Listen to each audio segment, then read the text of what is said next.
In today's video, I'm going to teach you how to save a .tax file from TurboTax Online. Downloading a.tax file gives you a complete copy of your return that you can store securely, move to TurboTax desktop if needed, or keep as a local backup. This file isn't a PDF. It's a data file that TurboTax can reopen to restore your work exactly as it is. It's a smart step for record keeping and for peace of mind. Start inside your TurboTax Online return on the main screen where you normally enter your information. Look to the left side navigation. Find the section labeled Tax Tools near the bottom of that menu and click it. This opens a small set of options specifically for managing your return. If your left menu looks condensed, hover or expand it so you can see the full list. The key is to get to the Tax Tools area. Next, in the options that appear under Tax Tools, click Tools. This brings up the Tools panel, which is designed for behind-the-scenes tasks like saving, transferring, or reviewing your return. Give it a second to load.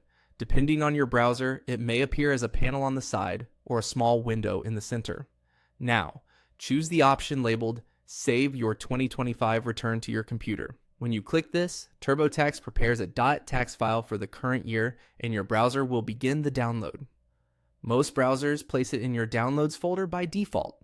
The file name typically includes your return name and the year, and the extension will look like Tax 2025. You can rename the file to something clear for your records, but do not remove or change the box extension. If you're prompted to pick a location, choose a secure folder you back up regularly. If your browser asks for permission to download, confirm it. When the download completes, you can verify it by opening your Downloads folder and confirming the file is there. Remember, this file is meant to be opened by TurboTax software. It won't display like a PDF if you double-click it in a regular document viewer. A couple of quick tips before we wrap up. If the Save option is grayed out, make sure your return is open and you're in the correct year. If you need a shareable document for printing or emailing, that's a separate PDF option within TurboTax. But for a full data backup, the .tax file is the right choice. That's it. Click Tax Tools, click Tools, and select Save Your 2025 Return to your computer. Keep that file somewhere safe, and you'll always have a complete backup of your return.